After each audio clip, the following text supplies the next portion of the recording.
À quelques kilomètres à l'ouest du Caire, se trouve l'un des plus grands mystères de l'Égypte des pharaons. Ici, sur le site d'Abu Rawash, aucune pyramide n'est visible au premier coup d'œil. Mais en prenant de la hauteur, les archéologues ont découvert des indices fascinants. C'est une pyramide éventrée. On voit les détails de construction. Nulle part ailleurs, vous pouvez observer ça. Au-dessus de cette fosse gigantesque se dressait en effet l'un des plus beaux édifices de l'Égypte ancienne. La pyramide d'un grand pharaon prêt à tout pour obtenir le plus beau des tombeaux. Redjedef. Ces fondations révèlent une très grande ambition. Pour les experts, ce monument éventré est un trésor que l'on peut ausculter sous toutes les coutures. La pyramide de Redjedef est le lieu idéal si vous souhaitez savoir comment se construit une pyramide.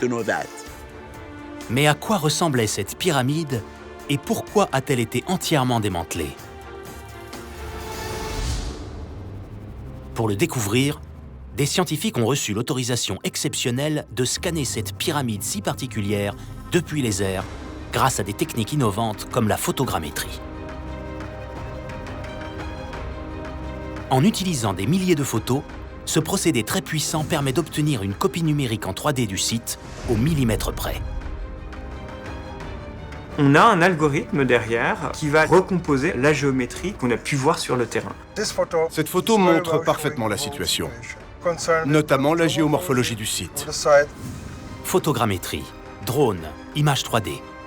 La technologie va nous aider à révéler les mystères de construction des pyramides grâce à l'expertise des plus grands archéologues et égyptologues venus des États-Unis, d'Égypte et d'Europe. Ils vont tenter de percer les ultimes secrets de la pyramide d'Abu Rawash. Bienvenue dans l'archéologie 2.0. Abu Rawash, à 8 km du Caire, est un complexe monumental de l'Égypte ancienne.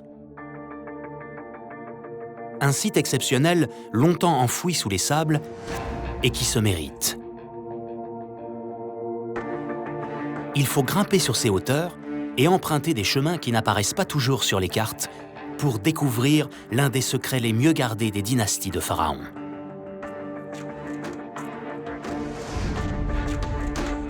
Car ici, les égyptologues pensent que trônait une pyramide parfaite qui servait de tombeau au pharaon Redjedef. Abu Rawash, dans la typologie des pyramides, c'est un maillon important dans la conception des pyramides. On a une vue aérienne de la chambre funéraire. On peut imaginer que par-dessus, autour, on a construit la pyramide. Une pyramide sur laquelle les égyptologues n'ont aucun écrit.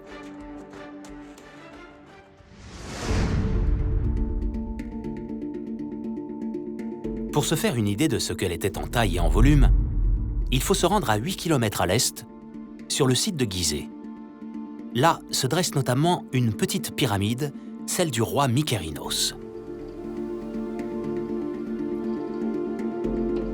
La pyramide de Mykérinos montre la pyramide de Redjedef telle qu'elle devait figurer à la fin de sa construction, ou à tout le moins, elle devait s'en rapprocher. Une pyramide qui était indispensable au roi pour marquer son règne et sa puissance. Selon la croyance des Égyptiens, elle permettait au pharaon d'accéder à la vie éternelle. Un édifice crucial pour Redjedef. Car ce roi a voulu surpasser ses prédécesseurs, et surtout son père, le célèbre Khéops, dont la pyramide est l'une des 7 merveilles du monde, la seule encore debout. Alors, pour se démarquer du grand Khéops, Redjedef a utilisé un subterfuge. Il n'a pas construit sa sépulture comme son père à Gizeh, mais 8 km plus loin, à Abu Rawash. Et si le pharaon a choisi ce site si particulier, ce n'est pas un hasard. On ignore tout de son caractère ou de ses idées, parce qu'aucun écrit détaillant les pensées de Redjedef ne nous est parvenu. Mais on peut penser qu'il a choisi Abu Rawash parce que la montagne est bien plus haute que sur le plateau de Gizeh. Il avait donc une vue plongeante sur le plateau et sur la pyramide de son prédécesseur Khéops. Redjedef voulait disposer d'une pyramide qui s'élevait aussi haut que celle de son père. Donc il choisit, en fonction de la topographie locale, un lieu surélevé, Abu Rawash. Et en même temps, à Abu Rawash, il y avait aussi une nécropole plus ancienne, très riche. C'était sans doute un lieu déjà très sacré. Une hauteur très utile. Ainsi positionnée, la pyramide de Redjedef va naturellement dépasser celle de Khéops, qui culminait pourtant à 146 mètres de haut. Grâce à la montagne, la pyramide de Redjedef atteint 226 mètres au-dessus du niveau de la mer, alors que Khéops ne s'élève qu'à 206 mètres. C'est une pyramide impressionnante, mais Khéops est plus de 2 fois plus grande. Sa pyramide, beaucoup plus petite, puisqu'elle avait 106 mètres 20 de côté, une hauteur de 67 mètres, le pyramidion culminait environ 25 mètres plus haut que le pyramidion de Khéops. Donc, si vous voulez, il avait fait plus fort que son prédécesseur. Le pyramidion, l'extrême pointe de la pyramide qui culminait à son sommet. Redjedef a donc surpassé Khéops grâce à son ingéniosité. Pourtant, aujourd'hui, voilà ce qu'il reste de cette idée brillante. Des vestiges. La pyramide a presque entièrement disparu. Redjedef, qui voulait que sa mémoire éclipse celle des autres pharaons, n'a donc pas réussi à traverser le temps. Il ne reste que 12 mètres de son tombeau. Mais pourquoi? Qu'est-il arrivé à cette majestueuse pyramide? Et à quoi ressemblait-elle?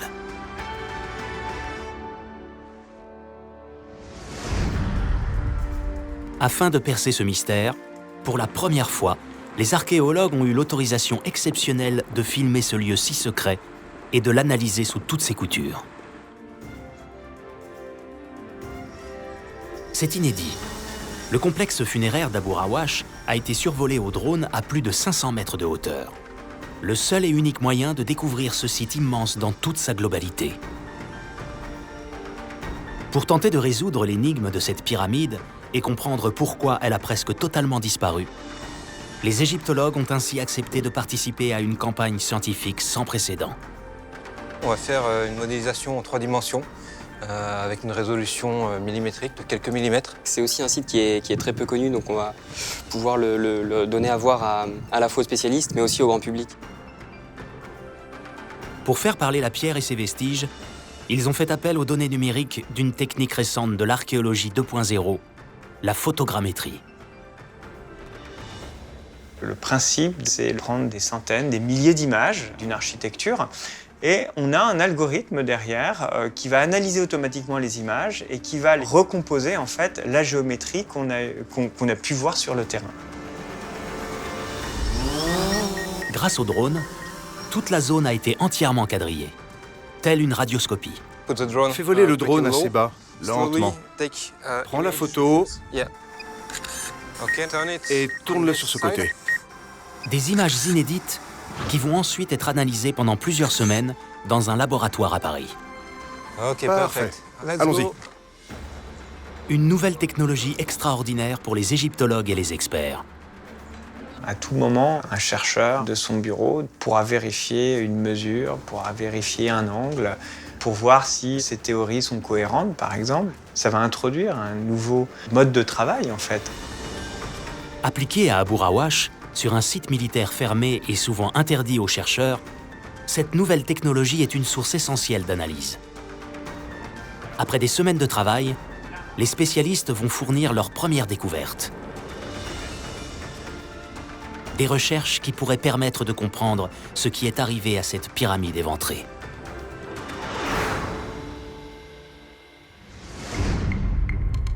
Un site qui a particulièrement intrigué le Suisse Michel Valogia. Pendant 12 ans, dans les années 2000, sans la technologie actuelle, cet archéologue a fait renaître le site enfoui sous les sables. Un travail de titan. J'ai loué la plus grande grue d'Égypte, une grue de 80 tonnes. C'était extraordinaire. Elle avait un bras qui pouvait atteindre plus de 20 mètres. Et au bout de ces 20 mètres, il pouvait lever des blocs de 11 tonnes. L'équivalent de 4 poids lourds à la fois. Un ouvrage colossal qui a permis de mettre au jour cette fosse remarquable qui était presque entièrement remplie de blocs de pierre. Année après année, Michel Valogia et son équipe a donc fait apparaître des fondations. Et l'égyptologue est formel, ce sont celles d'une pyramide.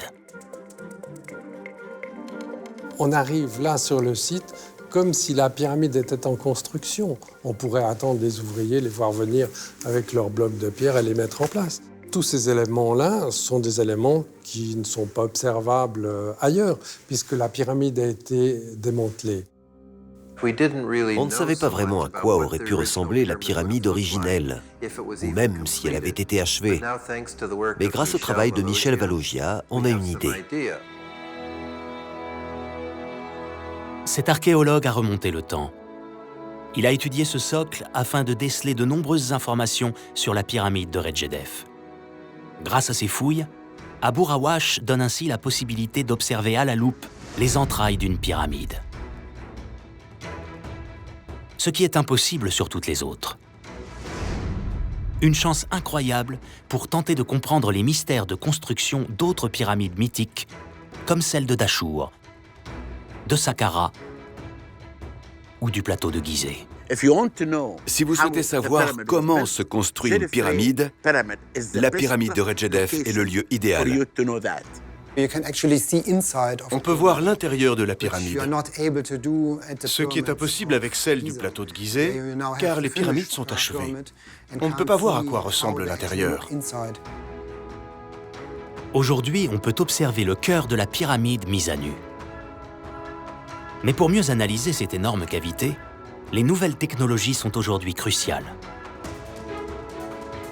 Afin d'étudier cette fosse en détail et sous tous les angles, la photogrammétrie est un élément essentiel. Après plusieurs mois de travail, les spécialistes de cette technologie 2.0 ont terminé leurs travaux. Leurs ordinateurs ont analysé des milliers d'images pour recomposer l'intégralité du site d'Abu Rawash en 3 dimensions.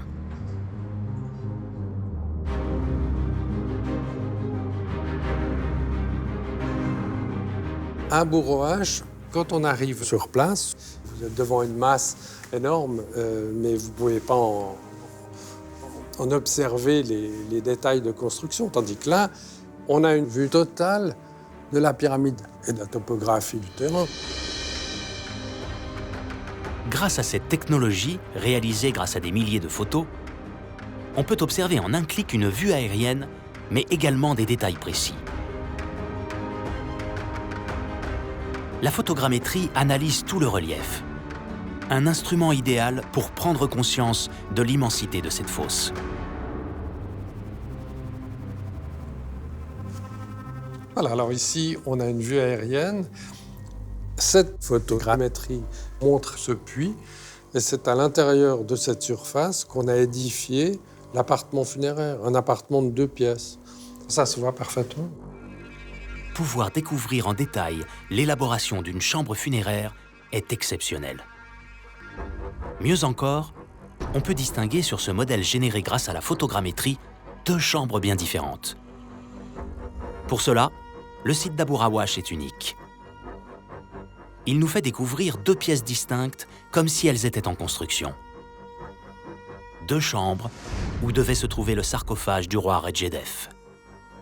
On n'a pas retrouvé le sarcophage lui-même, puisqu'il a complètement disparu, mais on peut imaginer qu'il était encastré dans le dallage et que la tête se trouvait au nord. Le sarcophage était peut-être disposé là, au fond de cette fosse.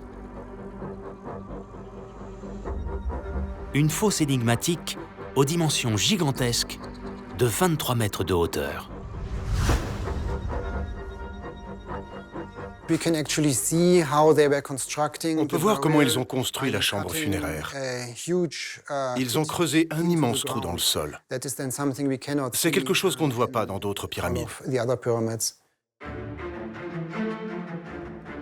Cette fosse immense est encore aujourd'hui une source d'étonnement pour les archéologues. Mark Lehner, un égyptologue américain, a consacré sa vie à l'étude des pyramides. Il considère que cette cavité incroyable illustre la puissance du roi Redjedef. Il y a une belle lumière, c'est incroyable, non? On dirait un canyon artificiel. Redjedef a peut-être vu plus petit au début. La surface représente à peine le quart de celle de la pyramide de son père. Mais ses fondations révèlent une très grande ambition. Une chambre funéraire qui, pour Mark Lehner, est radicalement différente de celle de la pyramide du père de Redjedef, le pharaon Khéops. L'important ici, c'est qu'ils n'ont pas installé ces chambres au cœur de la pyramide comme l'a fait Khéops. Redjedef change donc complètement les habitudes de construction de la chambre funéraire. Il ne copie pas son père Khéops, qui avait fait construire les chambres funéraires en hauteur au cœur de la pyramide. À l'aide de la vue 3D, on peut observer que les chambres de la pyramide de Khéops sont construites très en hauteur, loin du sol. Au contraire, Redjedef, lui, veut innover. En observant la pyramide d'Abu Rawash par transparence, il est très net que les chambres sont construites profondément dans le sol. Un procédé architectural radicalement nouveau. Mais pourquoi avoir choisi cette nouvelle solution inédite ? C'est extrêmement différent de ce qu'a fait Khéops. Les bâtisseurs de Redjedef en ont peut-être tiré les leçons et ont décidé de mettre cette chambre en dessous des fondations de la pyramide, sous la base. C'était peut-être plus pratique, mais aussi plus rapide. En effet, cette fosse, avant de servir de chambre funéraire, était aussi une étape cruciale dans la construction du monument. Sur cette reconstitution numérique, il est possible de regarder sous le plateau. Première constatation, ce puits sert aussi de fondation à la pyramide. Une fois la chambre construite en profondeur, il suffit d'édifier la pyramide par-dessus. Le trou était rebouché et l'immensité de la pyramide s'élevait au-dessus. Cet édifice marque en quelque sorte un nouveau départ et a pu servir de modèle pour d'autres pyramides, achevées ou non, construites par la suite. Redjedef marque donc un tournant architectural. Grâce à la photogrammétrie et cette vue complète du site au millimètre près, les experts peuvent explorer les mystères de la construction d'Abu Rawash. Deux chercheurs de l'Institut français d'archéologie orientale, situé au Caire, découvrent ces relevés inédits et s'étonnent immédiatement de l'emplacement de la pyramide sur le plateau. On se rend tout de suite compte de la hauteur, c'est vraiment... Pourquoi ils se sont mis si proches du bord du plateau. Ouais, du bord du plateau. L'avantage de ce type de document, on va bien au-delà de la structure elle-même et donc de la topographie extérieure. Et donc, ça permet éventuellement de réfléchir sur peut-être des éléments qu'on ne verrait peut-être pas d'un premier abord, parce qu'on a une définition sur la topographie qui est extrêmement fine. En allant au-delà de la structure elle-même de la pyramide et de la cartographie extérieure, la photogrammétrie permet de faire d'autres découvertes. On voit que c'est une montagne, là. Tu vois, ce monument est construit sur une montagne. Tu dis que toi, c'est le seul montagne oignon rocheux qui resterait à des kilomètres à la ronde. Sur place, ouais. Ça, c'est sûr. Ce que montre parfaitement la photogrammétrie, c'est que les architectes de Redjedef ont très ingénieusement utilisé le socle rocheux comme matière première.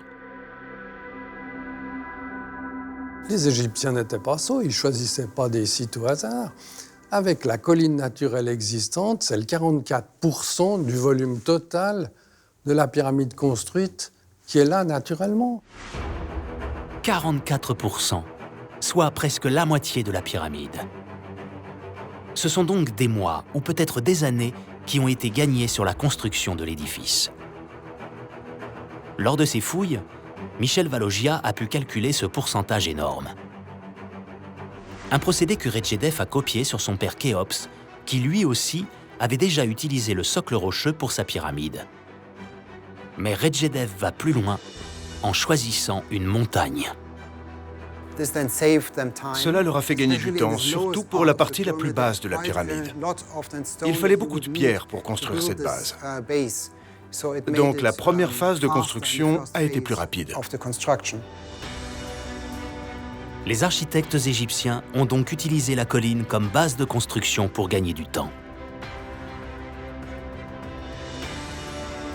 Redjedef a voulu aller vite et construire à moindre coût en utilisant la montagne et en économisant des pierres.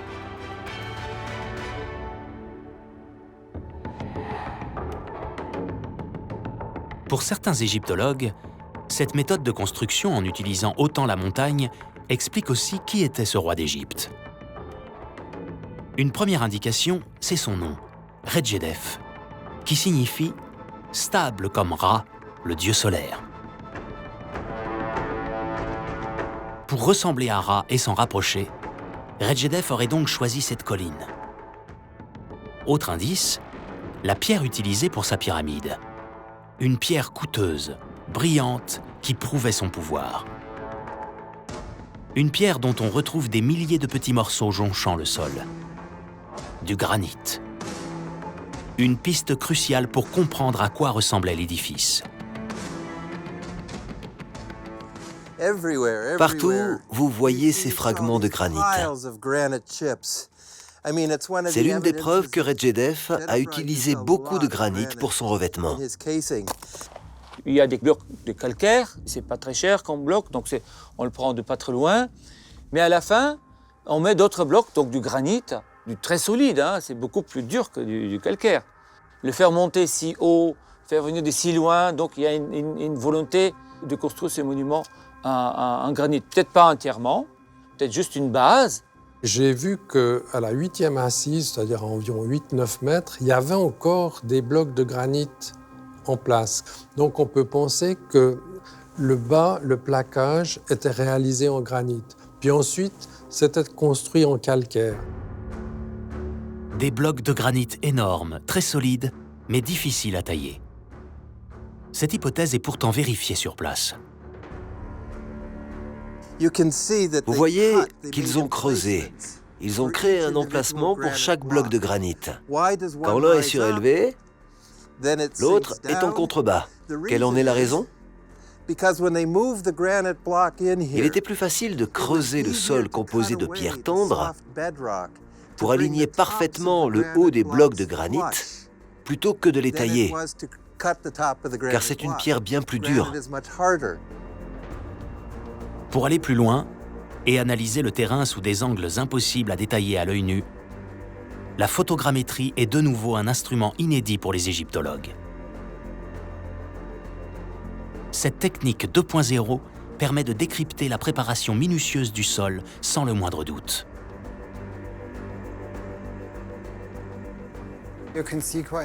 On voit assez bien comment a été mis le revêtement.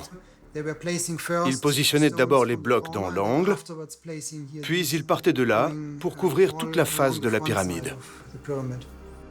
Vous pouvez ainsi reconstituer l'ordre dans lequel ils ont posé les premières pierres.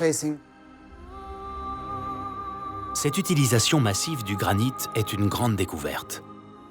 C'est un indice pour faire le lien entre les différents pharaons. Il semble que la pyramide de Redjedef à Abu Rawash soit un maillon manquant pour analyser l'évolution des pyramides. Son père, Khéops, n'a employé que du calcaire fin pour son revêtement. Par contre, les successeurs de Redjedef, qui sont Khéphren et Mykérinos, ont employé le granit. Et donc, la pyramide d'Abu Rawash est la toute première pyramide à avoir employé du granit pour ses blocs de revêtement.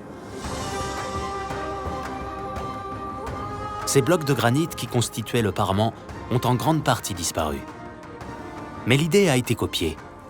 On retrouve en effet ce parement en granit sur la pyramide de Mykérinos, le neveu de Redjedef. En utilisant cette pierre noble comme revêtement, Redjedef s'est donc montré précurseur et s'est démarqué de son père Khéops. Des pierres de plusieurs centaines de tonnes. Des monolithes énormes. Mais comment, 2500 ans avant Jésus-Christ, les Égyptiens parvenaient-ils à les déplacer et à les élever si haut? Un spécialiste en égyptologie s'est particulièrement intéressé à cette question. Yanis Gourdon s'est penché sur cette théorie qui fait école, la théorie des rampes. Ces routes en pente dont il reste parfois des vestiges sur certains sites. Même s'il n'en reste pas à Abu Rawash, les experts pensent qu'elles permettaient d'acheminer les pierres du bas vers le haut de la pyramide en les faisant glisser. Les rampes de construction sont des éléments clés pour l'architecture égyptienne. Les rampes devaient faire dans les 5 à 10% de pente. Par exemple, une rampe droite unique, là, on a besoin de 1 km, voire 2 km de rampe pour arriver au sommet, pour pouvoir charrier des blocs extrêmement lourds. Mais lors de récentes fouilles, Yanis Gourdon a découvert une rampe exceptionnelle à Atnoub, au sud de l'Égypte. Une découverte qui vient remettre en question ce que les égyptologues pensaient connaître des rampes. À Atnoub, on a trouvé une rampe dont la pente fait à peu près 20%. Là, la distance va être beaucoup plus réduite et du coup, en fait, la rampe va juste faire 700 mètres à peu près pour s'élever jusqu'à la pointe de la pyramide. Des rampes qui, selon les toutes dernières théories, pouvaient être installées par les Égyptiens à l'extérieur, mais aussi à l'intérieur de la pyramide. À Abu Rawash, la construction à même la roche sur la montagne donne des indications sur la rampe qui aurait été utilisée. Pour la base de cette pyramide, on peut être certain qu'ils n'ont pas utilisé ces rampes à l'intérieur parce que cette base était au cœur de la roche. Les rampes devaient donc être à l'extérieur. Un autre mystère perdure. Comment ces blocs taillés pour s'imbriquer étaient-ils soulevés et placés à l'endroit exact selon les plans des architectes? Lorsqu'on observe de très près ces monolithes, on découvre une finition parfaite, parfois sans joint, pour raccorder deux pierres. Les fouilles des archéologues ont permis de mieux comprendre l'ingéniosité des pharaons. Nous sommes à une époque où on soulevait des blocs de pratiquement 200 tonnes.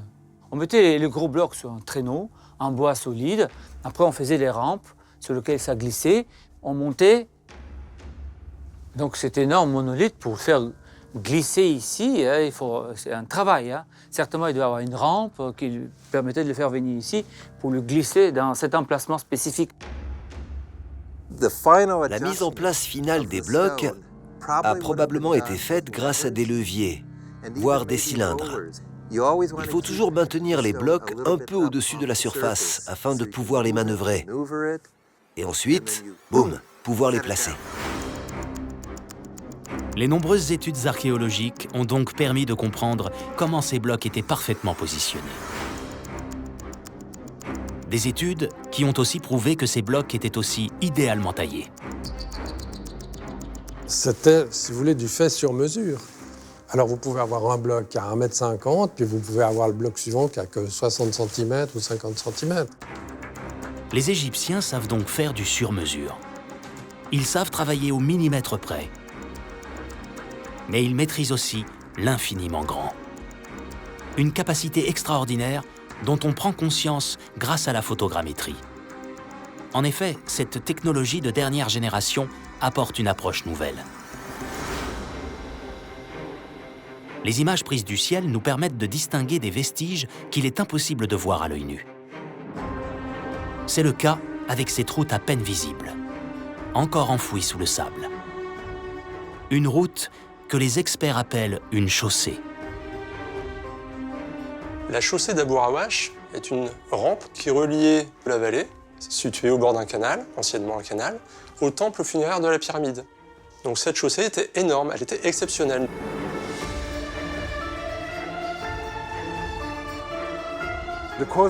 La chaussée suivait ce chemin jusqu'à la montagne, jusqu'à l'aile nord du mur de soutènement. Redjedef a érigé cette gigantesque et extraordinaire chaussée de 1,7 km de long. C'est énorme. Dans le cas de cette chaussée, à peine visible à hauteur d'homme, fondue dans le paysage, la reproduction en 3D sert de radioscopie pour analyser tout le terrain.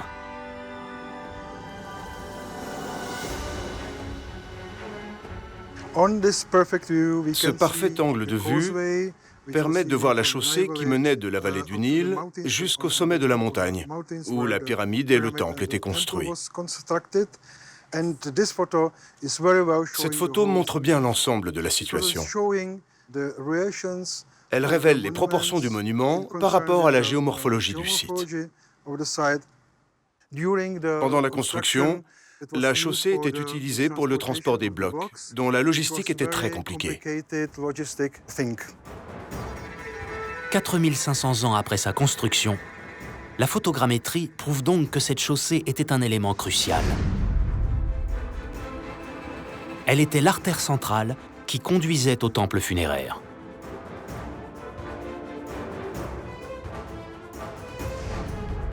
Un autre élément de ce temple intéresse beaucoup les experts. À Abu Rawash, on trouve 2 immenses murs d'enceinte.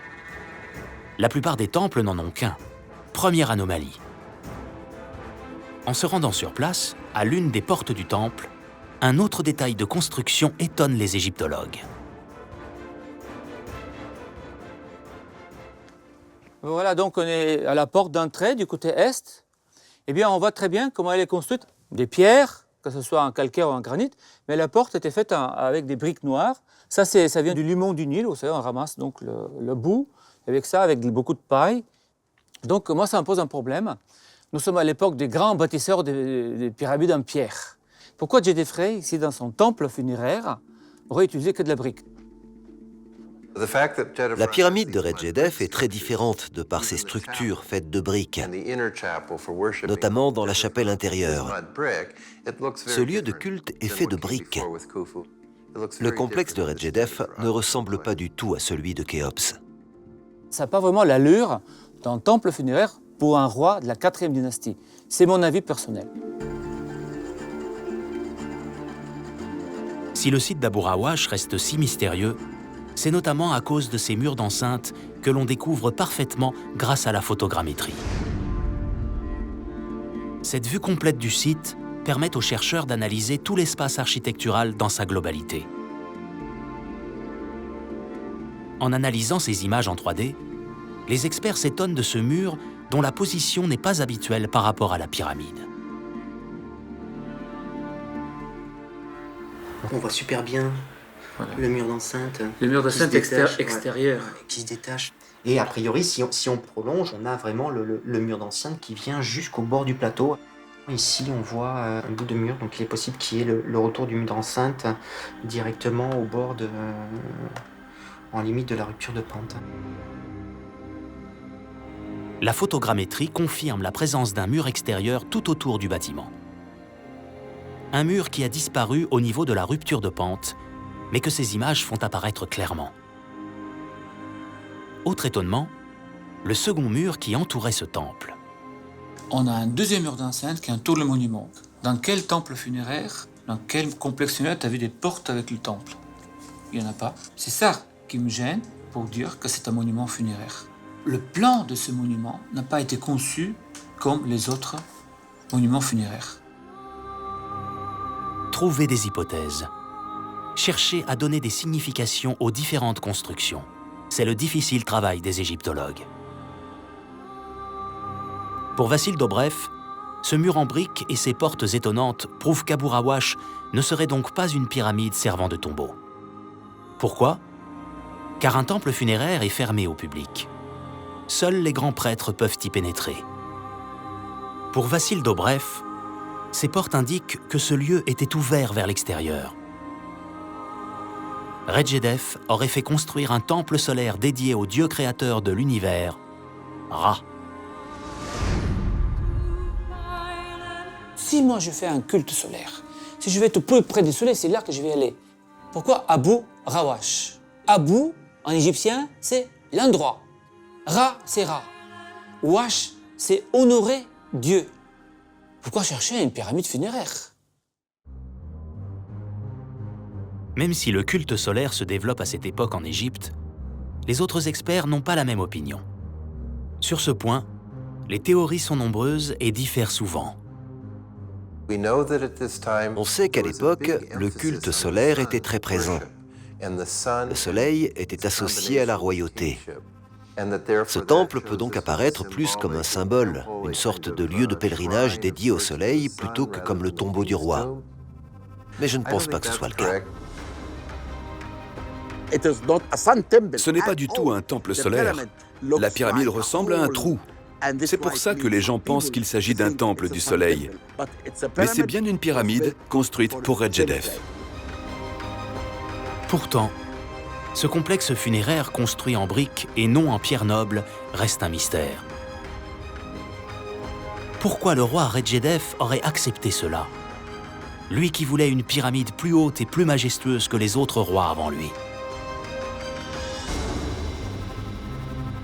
Il est possible que le roi soit décédé après l'achèvement de la pyramide, mais avant la fin de la construction des structures orientales qui devaient assurer la pérennité de son culte funéraire. Et ce serait une des raisons pour lesquelles peut-être les architectes ont choisi d'utiliser de la brique crue pour ces structures. Redjedef était donc un roi important qui a imaginé un tombeau grandiose achevé à la hâte. Le reste de la pyramide prouve que les architectes égyptiens ont édifié un monument exceptionnel. Un monument qui témoigne de leur maîtrise de la géométrie et du relief. C'est particulièrement visible dans l'immense pente qui traverse la pyramide de part en part. Un couloir très abrupt que les égyptologues appellent la descendrie. La descendrie devait accéder aux appartements funéraires. Mais il faut savoir qu'à l'époque, une fois le chantier terminé, cette fosse et cette tranchée étaient complètement invisibles, occultées par le massif de la pyramide. On peut encore voir quelques vestiges, un peu de maçonnerie du passage original qui devait être étroit, pas plus de 2 coudées, soit 1,05 m. Et ce qui s'avère énorme aujourd'hui, en fait, ne s'est plus réduit à la fin qu'à un petit couloir dans lequel on devait se pencher pour accéder à la chambre funéraire. En utilisant les données photogrammétriques, on peut se glisser sous la pyramide dans le corps même de la colline. On découvre alors la descendrie et la chambre funéraire en 3D. Cette descendrie à Abu Rawash est donc un modèle pour comprendre comment les couloirs menant aux chambres funéraires étaient édifiés. Dans des pyramides comme celle de Khéops, avant la fin de leur chantier, on trouvait aussi des tranchées de cette taille menant aux chambres funéraires. Ces couloirs très étroits étaient donc d'abord de grandes pentes comme celle de la pyramide de Redjedef. À Abu Rawash, on ne voit qu'une phase de la construction. Mais si elle avait été terminée un jour, elle aurait ressemblé à la pyramide de Dachour, par exemple. Une autre découverte permet de comprendre ce que l'on retrouve dans de nombreuses pyramides. En fouillant la pyramide d'Abu Rawash dans les années 2000, l'archéologue Michel Valogia et ses équipes ont calculé que l'angle de ce couloir d'accès était égal à 27 degrés. Un chiffre doté d'une portée symbolique pour les Égyptiens. Cet angle de 27 degrés va en direction de l'étoile du Nord, qui appartient à ces étoiles circumpolaires, c'est-à-dire qui ne disparaissent jamais, et auxquelles le roi mort souhaite s'associer. C'est une autre façon de sa renaissance. Cette descendrie aurait donc été créée pour servir de passage vers l'éternité pour le pharaon. Comme à chaque fois dans leur construction, les Égyptiens s'appuient sur la cosmogonie pour imaginer ces merveilles de perfection. Ce qui frappe, c'est qu'ils savent allier la dimension religieuse à la dimension technique. Cette descendrie, elle a 5,50 m de largeur, ce qui est énorme pour un passage d'un cercueil qui a 50 cm de large peut-être. C'est nécessaire pour faire entrer les matériaux, y compris d'énormes blocs de granit, probablement pour la chambre funéraire. À la base, c'est une rampe de construction. Ensuite, ils y ont bâti un passage en calcaire fin et ils ont rempli autour. Les fouilles ont donc permis de comprendre que la descendrie d'Abu Rawash était aussi certainement une rampe de construction. elle n'aurait pas seulement un rôle religieux, mais bien un rôle pratique. C'est grâce à cette rampe que les ouvriers auraient pu construire une chambre funéraire somptueuse en granit. Dans la partie ouest du trou, je vois un bloc de granit posé sur un sous-plancher en calcaire. C'est parfaitement en place, parce qu'il y a un mortier qui le lie à la roche-mère. Tous ces morceaux en granit, on n'imagine pas qu'ils viennent de l'extérieur. Donc on a vraiment la preuve qu'ici, une chambre ou plusieurs chambres ont été tapissées en granit à l'intérieur. Pour les archéologues, le fait que cette chambre soit recouverte de granit est un indice supplémentaire.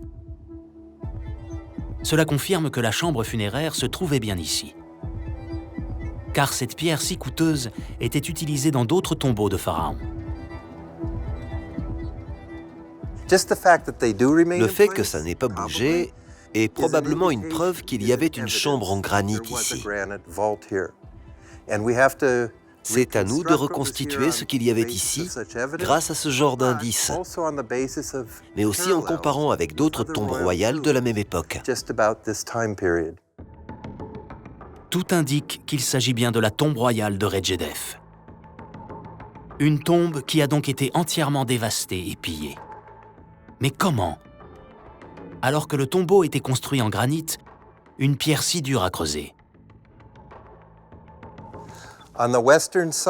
On a trouvé un tunnel creusé juste ici, à même le passage.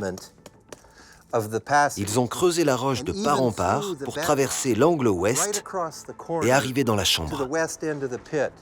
On a le négatif de tout ce cheminement depuis l'entrée de la pyramide. Ils ont creusé dans le calcaire, ils ont suivi la descendrie et ils sont descendus en fait dans le dallage même du caveau. Ça a été fait probablement assez peu de temps après l'enterrement du roi parce que c'est des gens qui connaissaient. Pour confirmer cette hypothèse et visualiser le chemin emprunté par les voleurs, la photogrammétrie est l'instrument idéal.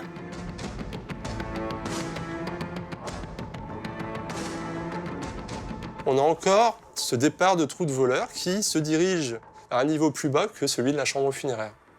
Ce trou n'a de raison d'être que s'il y avait un massif existant, qu'il y avait une chambre, et si cette maçonnerie était composée de granit, très difficile à percer. Le tombeau de Redjedef aurait donc été entièrement vandalisé par ses contemporains. Mais que s'est-il passé pour le reste de l'édifice? Les pyramides des pharaons ont traversé le temps parce que les architectes ont su édifier des monuments très solides. Et les fondations de la pyramide de Redjedef sont parfaites. Pour les experts, la réponse est simple. À une époque, ces fragments de granit laissaient penser qu'il y avait eu une querelle familiale, forçant Redjedef à quitter Gizeh pour venir s'installer à Abu Rawash. Mais il est clair aujourd'hui, grâce aux fouilles de Michel Valogia et de son équipe, que ces fragments sont les restes du revêtement en granit de Redjedef, utilisé comme carrière par les Romains. Une découverte faite par Michel Valogia lors de ses fouilles à Abu Rawash dans les années 2000. Dès l'époque où les Romains ont envahi l'Égypte, 200 ans avant Jésus-Christ, la pyramide de Redjedef a commencé à être entièrement démantelée. On a dégagé couche après couche. On a vu qu'il y avait des couches de sable vierge qui étaient amenées par le vent de sable. Dessous, des fragments de poterie d'époque romaine.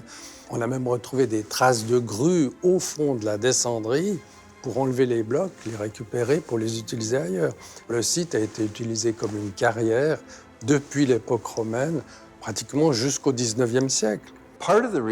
La pyramide de Redjedef a probablement été pillée de son granit à l'époque romaine, en partie à cause de la chaussée, qui était très utile pour acheminer le granit depuis le haut du plateau.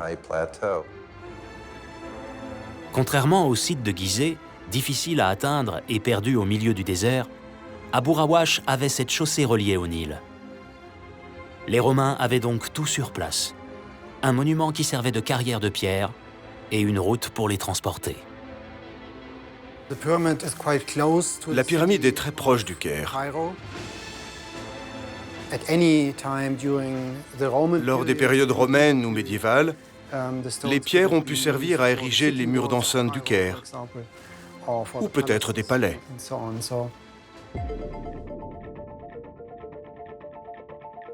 Abu Rawash a donc servi à bâtir le Caire actuel. Mais la pyramide de Redjedef, aujourd'hui démantelée, offre une vision fascinante. Elle semble toujours en pleine construction, comme si le temps s'était arrêté. Une pyramide qui donne des clés pour comprendre comment on bâtissait une pyramide. Selon moi, cette pyramide est idéale si vous souhaitez savoir comment se construit une pyramide. Cela marque le début d'une nouvelle époque, où les rois construisent des pyramides avec des chambres et des passages au niveau ou en dessous du sol. C'est un site qui nous apporte beaucoup d'informations sur l'Ancien Empire. J'aurais souhaité qu'on le préserve pour que le grand public puisse se rendre compte de l'effort incroyable et de l'intelligence, de la finesse d'esprit des Égyptiens qui ont réalisé ces monuments extraordinaires. La pyramide de Redjedef à Abu Rawash reste une pièce maîtresse pour comprendre quels étaient les secrets des architectes égyptiens. Les analyses poussées des technologies 2.0 ont confirmé les théories des archéologues sur les systèmes de construction des pyramides. Ce site n'a cependant pas encore été totalement fouillé et pourrait encore permettre de découvrir de précieux éléments. La pyramide de Redjedef n'a donc pas encore révélé tous ses secrets.